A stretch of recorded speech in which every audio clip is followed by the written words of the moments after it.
Mesdames et messieurs, il veut jouer à l'isolationniste. Ben, mettons que tantôt, il va être pas mal isolé. Ici Daniel Poulet. Bienvenue sur ma webtv.info. Il y a des gens qui regardent aller les choses avec les États-Unis comme si c'était quelque chose de sérieux. Mais si, à un moment donné, pour le plaisir de la chose, vous vous asseyez et vous regardez ça comme une grosse télé-réalité, ben là, vous allez aimer ça parce que là, vous allez dire « Qu'est-ce qui va se passer demain? » Parce que là, c'est un peu ce qui arrive, hein? Par exemple, Doug Ford menace de couper l'électricité à 3 États américains. Oh là, Donald Trump, là, il est pas gentil, il est pas fin avec nous autres, ça n'a pas de bon sens ce qu'il veut faire là. Doug Ford dit, bon, là, il reçoit un message du secrétaire au commerce, qui est un autre imbécile heureux, comme quoi, ben là, on aimerait vous rencontrer. Puis, alors, Doug Ford dit, bon, on va aller vous rencontrer, puis on verra ce que ça va donner. Et là, Trump qui traitait Doug Ford de tous les noms, ben le lendemain, Doug Ford est un homme, hein, il se tient debout, puis il se tient debout parce qu'il a fait ce que Trump voulait qu'il fasse. Et finalement, ben écoutez, là, tant qu'à moi, l'Ontario peut couper le courant à 3 États américains, ça va peut-être en réveiller 3-4. Mais comme je vous dis, Donald Trump est un isolationniste parce que lui, il veut que tout se passe aux États-Unis, même qu'il est assez... Ah, il est tellement connaissant, le bonhomme. Il nous dit que les États-Unis sont complètement indépendants de tout le monde.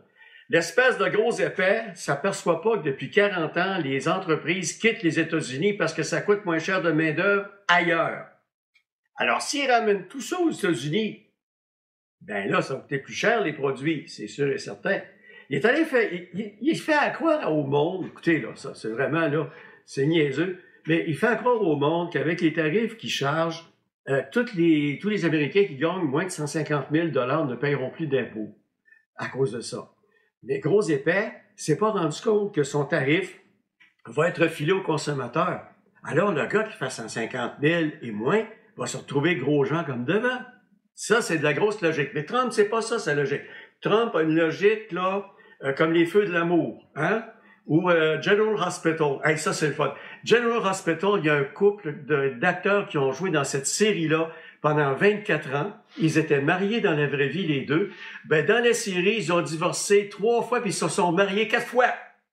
Ben, c'est ce que Trump est en train de faire. Je vous disais qu'il voulait s'isoler, M. Trump. Il y a un petit communiqué qui est arrivé à un moment donné de l'Union européenne, et je vais vous faire la lecture. Au cœur des mesures de rétorsion de l'Union européenne se trouvent des produits provenant des États américains qui ont élu Donald Trump. Donc, le soja de la Louisiane, l'État du président de la Chambre des représentants Mike Johnson, le bœuf et la volaille du Nebraska et de l'Arkansas, les droits de douane européens sur le bois auront également un impact sur la Géorgie et la Virginie. Alors ici, on dit, dans notre réponse, nous essayons d'être intelligents. Cela signifie que nous disposons d'une liste de produits à forte valeur iconique et symbolique qui ne nous coûtent pas grand-chose.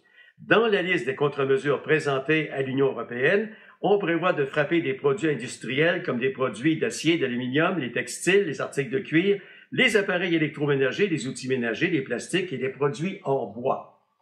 Mais là, il va falloir que tout le monde dans l'Union européenne soit d'accord avec ça. Ça, c'est pas fait. Mais normalement, ça devrait se faire à la mi-avril, ces tarifs.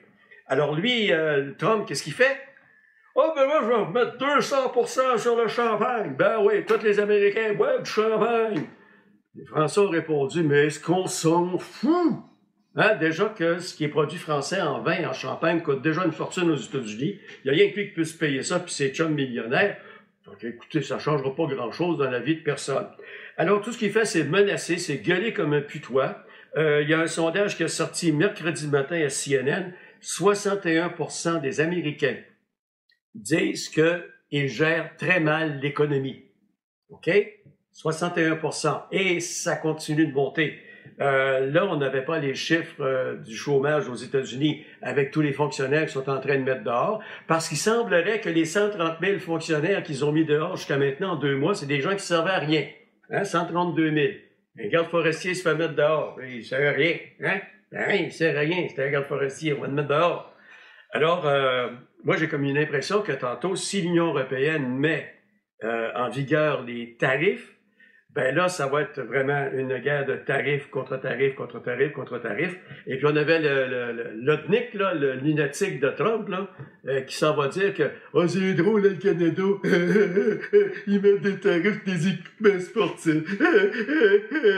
Niaiseux, on en a aussi sur l'aluminium puis l'acier, espèce de cave. Mais c'est parce que ce qui arrive, c'est que les Américains écoutent ces gens-là, puis là, eux autres disent ce qu'ils veulent bien dire. Et on sait qu'un Américain, ben, ça s'informe pas beaucoup. Hein, c'est pas leur tasse de thé. Alors, eux autres, ils croient ça, là, que, hey, mais les équipements sportifs européens, américains, je m'excuse, mais si vous êtes dans un magasin de sport au Canada, vous allez en voir du stock qui vient des États-Unis. Simplement que le ski alpin, c'est à peu près 60% qui vient des États, le reste vient d'Europe.